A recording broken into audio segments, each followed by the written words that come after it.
Okay, there we go. Hi, my name is Amanda Schneer. I decided to read chapter 12, and it was on Crisis of Sports. Today, I'm going to be talking about the allegations against Deshaun Watson. So, who is Deshaun? Deshaun is a 26-year-old quarterback for the Cleveland Browns. He's been in the NFL for 4 years, and he has 26 sexual assault allegations towards him right now. What happened? So, over 2 dozen women came forward about Watson taking advantage of them during massages. The first woman's name was Ashley Solis. She was a licensed massage therapist, and she claims that during their professional massage, Watson tried coercing and convincing her to have oral sex with him. She denied, denied, denied. She never did anything with him, and he ended up paying her $300 at the end of their session, which is over twice her regular massage rate. So, because over 2 dozen women have filed civil lawsuits cases against him, he has settled 23 out of 24 for his sexual misconduct, and as of right now, he is still denying any allegations of this.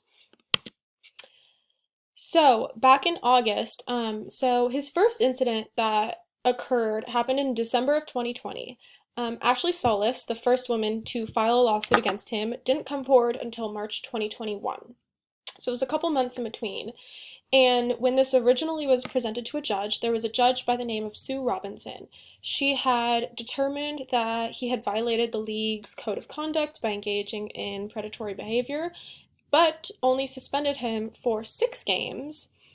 And when asked why the penalty was not more than it was, she said um, because of their previous policies and what they hold now, that she alone was not able to give him a harsher punishment, which is very interesting because 2 days later, the whole league appealed her ruling. So, what's next? So, within these lawsuits, Watson not only has a $5 million fine for violating the NFL's personal conduct policy, but he also has to undergo evaluations by behavioral experts and be enrolled in treatment programs ordered by his representatives from his legal team and the entire players' union. Also, there was a fine of $1 million each from not only the league, but his team, the Cleveland Browns, and all of that money will be given to groups or that work to prevent sexual assault. So, with this ruling, he is able or was able to begin practicing again with the Cleveland Brown team on November 14th, which was a couple days ago, and he is able to play his first game on December 4th, and his first game will be against his original NFL team, the Houston Texans.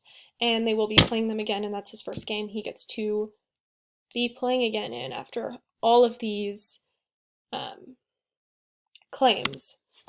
So, obviously, him getting hit with all of these allegations within a short amount of time becomes a crisis for the team. The team is now under fire for all of these allegations against their one player who was a star player. He holds so many records within the NFL. I'm pretty sure he is one of the top, if not the top quarterbacks of the NFL right now. So these allegations hit the team hard. Um, from what I have read, I believe that this is the kind of crisis that is called environmental/individual crisis, and by definition of the book, that is a result from the actions of a specific individual or from an environmental event that they are perceived to be outside of the organization's realm of control. So, all of these massages happened off the grounds of the team. They happened in different hotels. They happened in in the clientele area. So these were completely out of the team's control. Obviously, nobody knew about what was going on. This was done in private, and this was done by the individual of Deshaun. This was also an external criminal transgression. Again, that just means it was completely out of the organization's control. They could not do anything until they heard about what was going on. So, for image repair, obviously sexual assault allegations are very, very, very serious, especially if 2 dozen women come forward against it and they have the same stories for all relating back to this one specific man. Everybody that came forward about him trying to pursue them, it was all licensed massage therapists, and they said he was really trying to pressure these women into oral sex and into touching them, which is obviously very, very, very big claims. But if over 2 dozen women have the same story, it's very credible, it seems so. As of right now, for his image repair strategies, Deshaun Watson himself has gone through, it seems like about two strategies, denial and bolstering. So denial, he on social media right now is denying everything. He is not admitting to anything. He's not come clean about anything. He is not admitting he knows these women. Denial, by the book's definition, is an attempt by the perpetrator to change the meaning or connotation of the act being questioned. He's saying, one, that these never happened, or both were consensual, but still nothing happened. He is just denying, denying, denying as much as that man can. Number two, he is bolstering about this. By definition of the book again, bolstering is an attempt to link the perpetrator or the act itself with something positive. There have been multiple quotes, which I'm just now realizing totally should put in these slideshow, of him saying that he's not grateful, but it says that he is taking these allegations and instances to learn from and become a better person. But when over 2 dozen women come forward about sexual assault allegations towards one man, from my perspective, it does not seem like that is making you become a better person if you're the one being accused, you know?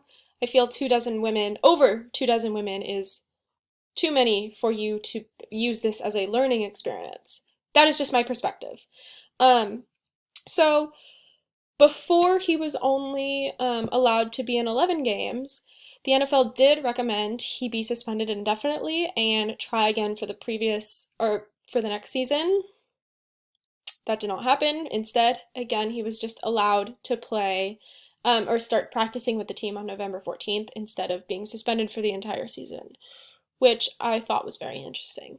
Another point that I forgot to mention was all these licensed professional masseuses, he did on record say that he made them sign NDAs for their massages, which is very, very out of the ordinary. And if you're getting a massage, I really don't think it should be getting to the point of you having to sign an NDA to massage that person. Even if they're a celebrity or not, there's got to be something weird going on during that massage. And plus, he paid multiple women over 2 times the amount of their normal rates of massages when they denied what he wanted. So I think he's really just he's gotten himself into trouble. And over 2 dozen women claiming these things, I think that's going to be very, very hard to fight. And yeah, I thought that was a really good case to study and relate back to chapter 12. Because this was a crisis and still is an ongoing crisis for the Cleveland Browns. Even though he is able to play now, he now has that reputation, and so does Cleveland Browns' reputation of allowing this man to play, even though he has this many allegations from over 2 dozen women. So, yeah, thanks for watching.